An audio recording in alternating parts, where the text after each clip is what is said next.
All right, Happy New Year. Welcome back to the Brown Paper Bag Show. It is January 1st, January 1st, 2026, December was the other day. And we're going to make lemon ricotta pancakes for breakfast, even though it's 12:11 brunch. We're making it for brunch, thank you. Easy. Remember, subscribe to the channel. Like, comment below, let us know what you think and what direction you want to see us go to. Lemon ricotta pancakes, you're going to need all-purpose flour, sugar, milk, lemons, ricotta cheese for you Metagons. It's ricotta, baking powder, vanilla, salt, and two eggs, okay, right there. I'm going to put in the description of this the ratios of what you need through the magic of editing.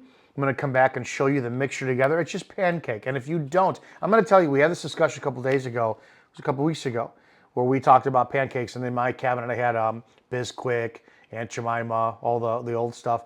And Rachel sent me a recipe on how to make your own pancake batter. Simple, very easy, tastes great, and you don't get... Look at the back of a box of pancake batter mix and look at all the shit ingredients and make your own. I didn't feel sick. I didn't have an insulin crash after I made it. I had two big massive pancakes. I'm like, okay, when you go to make your own bread and your own pancakes, anything like that, your own waffles, you will not get that spike of insulin. Maybe you will, but not to the level. You'll just feel a difference. You'll be like, oh my God, that's great. So I'm going to put this all in a bowl, mix it up, but one of the most important key parts of this is going to be the lemon, right, and the zest. And Rachel's going to walk you through a tool that you absolutely need for this, and we're going to look at that next. All right. Okay, so this is the zester. Now, I don't know if anybody else knew that a zester exists, because when I made a recipe before that called for, I think, 2 tablespoons of orange zest, I used a cheese grater, thinking like, oh, that's what we need. But I discovered the hard way that a cheese grater is not the way to go. Don't use this. It'll make your life a living hell. The zest just... What is zest? What is zest? Zest is going to be like you take a fruit, orange, lemon in this case, and you're going to just zest the skin of the fruit, and that's what you're going to put in. You don't want to get the actual like skin underneath that coats the fruit. That's not what we need. We're just looking at the skin portion of the fruit. So anyway, after trying to use a cheese grater and having to spend an hour or so scraping the zest off of the stuck, it all stuck to the grater, and I had to spend an extra like hour trying to get it off with a fine-tooth knife. It was not fun at all. So anyway, after extensive searching, my mother found a zester, and you can find this on Amazon, or you can probably find it in a store even. I didn't know these existed, but this is what it looks like. It has a protective covering on it. You just slide it off and you're good to go. So this recipe calls for 2 teaspoons of lemon zest. I have my teaspoon measurement here and my lemon, and literally all you're gonna do is just start scraping the fruit.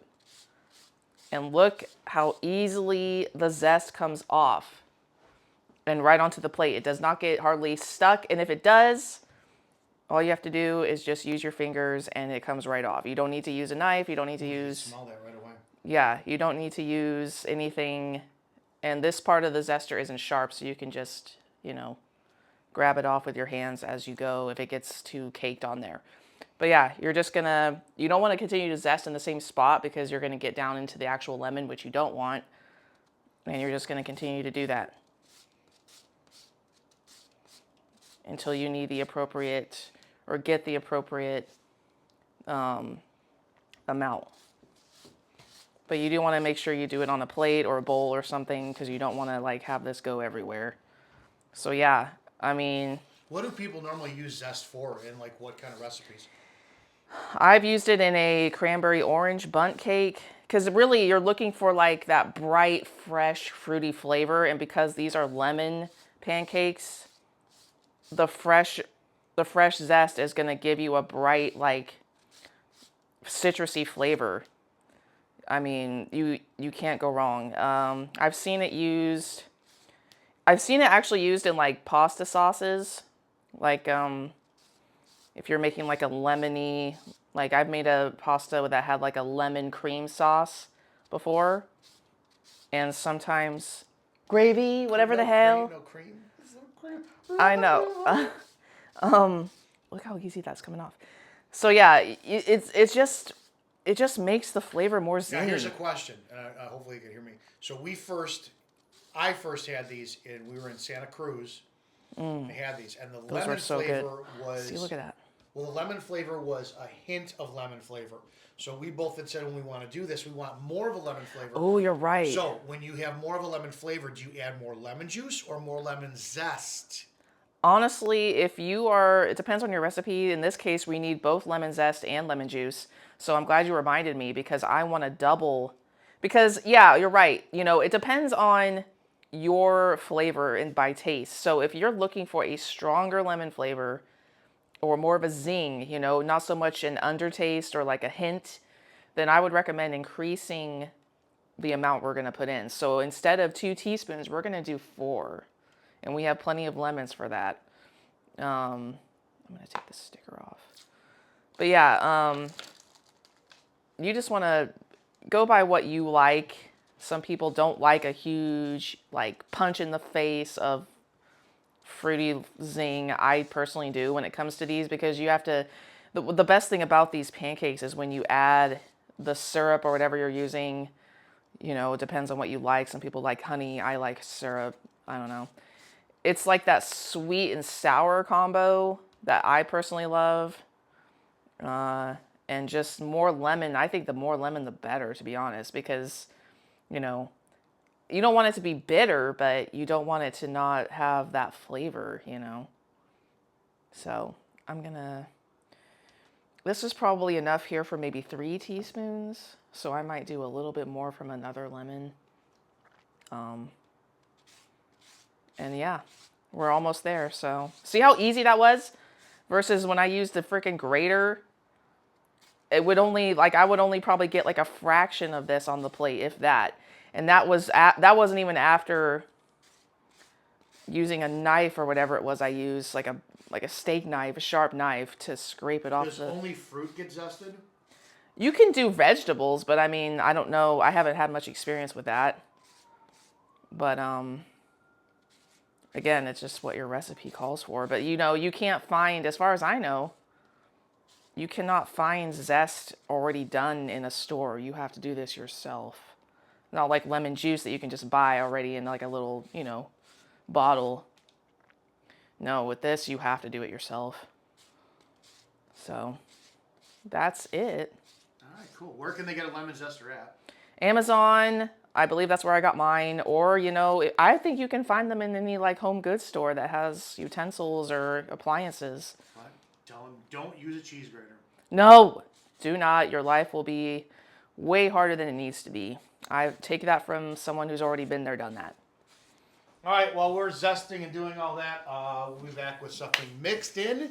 And through the magic of YouTube editing, you'll see the bowl. Look at that. Cool.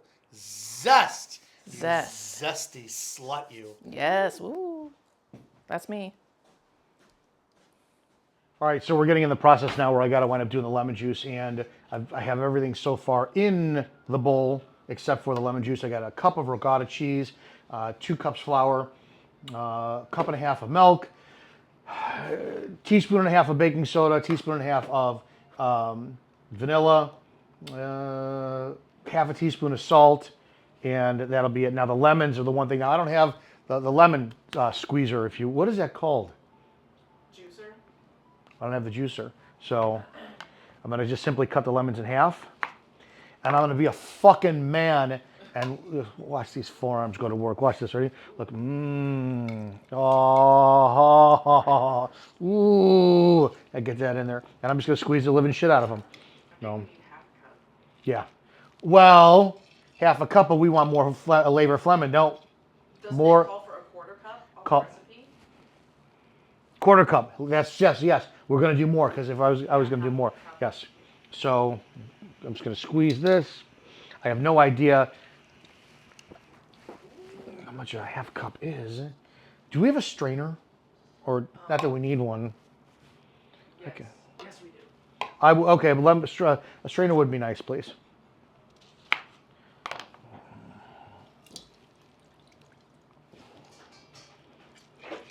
That's going to get the seeds. Oh, look at that. I should have fucking done that in the first place. So this is a learning channel, as I said. Wow. Tools and what we have.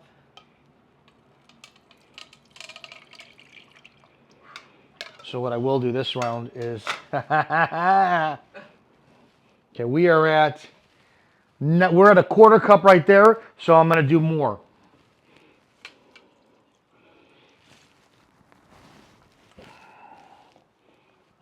And I'm sure, to be honest, by not having a juicer, that there's probably more juice left in this than I'm wasting, but that's what it is.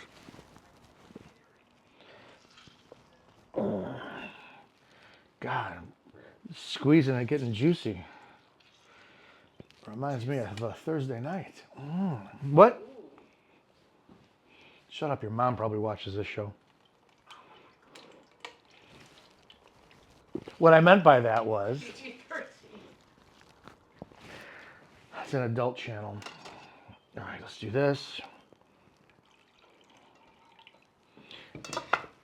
Okay, perfect. That was a half cup. Do you want to do a little bit more? For added measure. Just to be safe, right? Because we had the lemon ricotta pancakes over at, a restaurant which we'll say remain nameless because we like it. It was a hint. It was just a hint of lemon and a hint of ricotta. So on this called for a cup of ricotta, but I put in a cup. I put in a fucking heaping cup because I want that flavor and I also want this. So we're gonna put in. You already saw we put in 4 teaspoons of lemon zest, and this is now almost 3/4 cups of lemon juice. So I'm going to whisk this. Just so you know, we have a mixer. Not going to use it. I'm going to whisk. And I thought I had the whisk. Oh, there. Okay. Got it. Got the whisk. I'm going to whisk the shit out of this.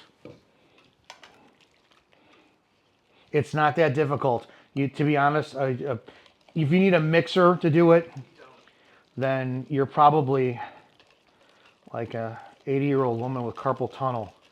And, don't be a pussy. Get in there and whisk it.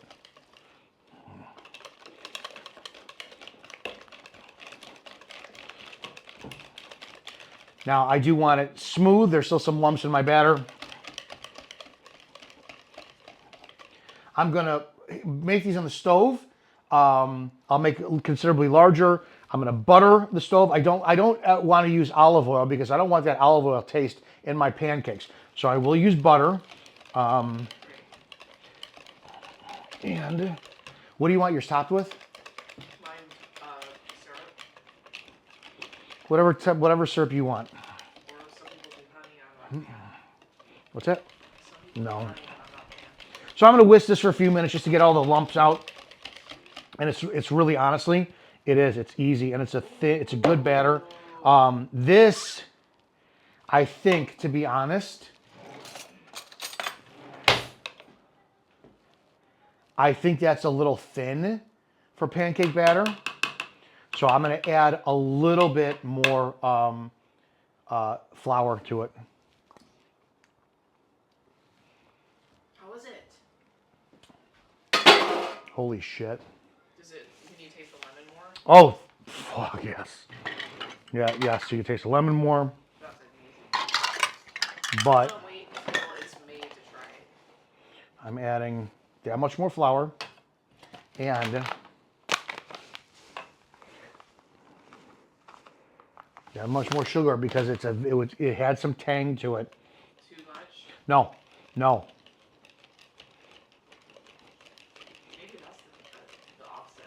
Well, when you add the syrup, Well, yeah, that's gonna be sweet. That's what I'm saying. Like, you don't want it to be. too sweet. I think that's what the pancakes we had, All One more taste.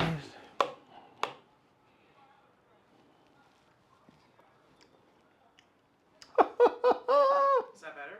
Oh my God. See you guys in a few minutes. Ooh. Better? That's good. All right, one of the things when you do, I want you to look at this.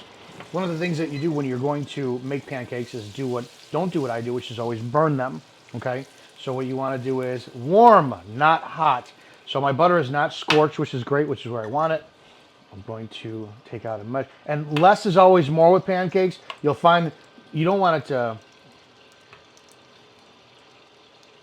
you don't want it to spread out too. See what I talked about too? This is what I want. I want a slow pancake that comes out. The other consistency would have been too thin, and it would have spread out way too much. So this is where I'm going to start. I want my heat. My heat is just above low, so it's going to take some time. You wait for it to start bubbling. Shut up. And then yeah, you wait for it to start bubbling. That's going to be the indication that it's ready to flip. So, you're doing whatever. We got bacon cooking over here. Patience is the key. You can get in closer. Patience is the key. It's not bubbling yet. It's going to take some time. And in my experience, keeping your pan well buttered is key. Otherwise, by the time you get to your third and fourth pancake, they will burn. So we're getting a little bit of activity. It's not ready. Yeah. Not ready. So you can see we'll do this in real time so you see how long it does take. We're also on an electric stove. I may turn this up a hair because I'm impatient. And I want the magic of editing not to be in this case. Yeah, see, no, not there yet. Yeah, but it's coming together well. Yeah, like shape-wise. yes, if I flip it now, it's too early. Yeah. So you see these little teeny tiny bubbles are coming up. Now it's. I want to see a little bit more bubbling then, because if I wait too long, excuse me, I'll scorch the bottom of it. See, it's not yet.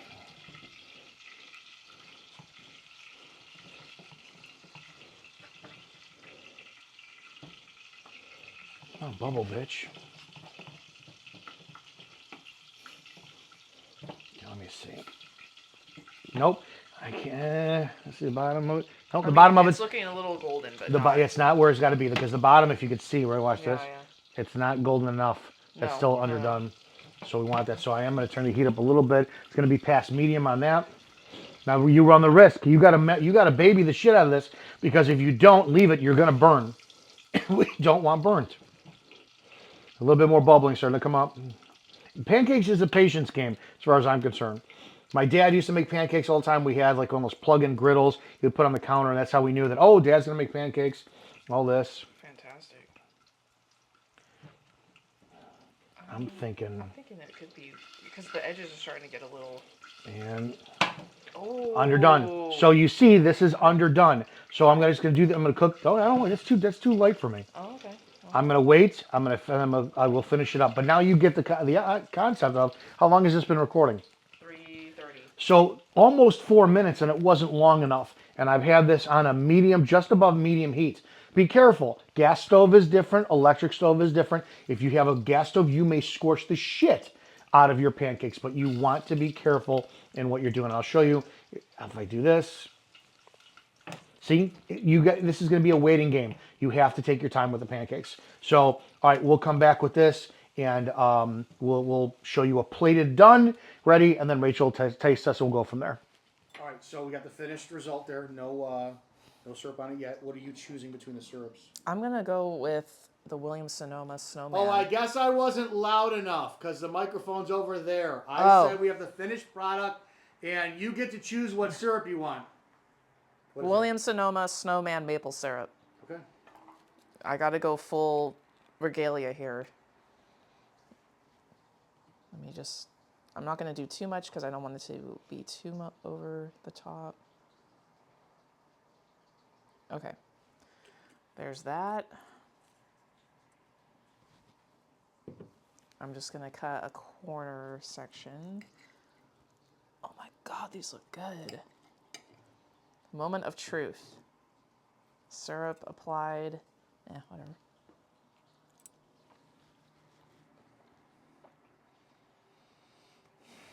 Are they, and? Oh my God, they're good. You can definitely taste more of the lemon in these ones because we added more. And with the syrup, amazing. Okay, there we go. All right. Thumbs up. All right, tell them to like, subscribe, all that stuff.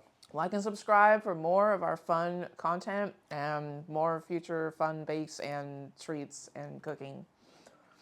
Oh my God, this is so good. All right, later. Bye.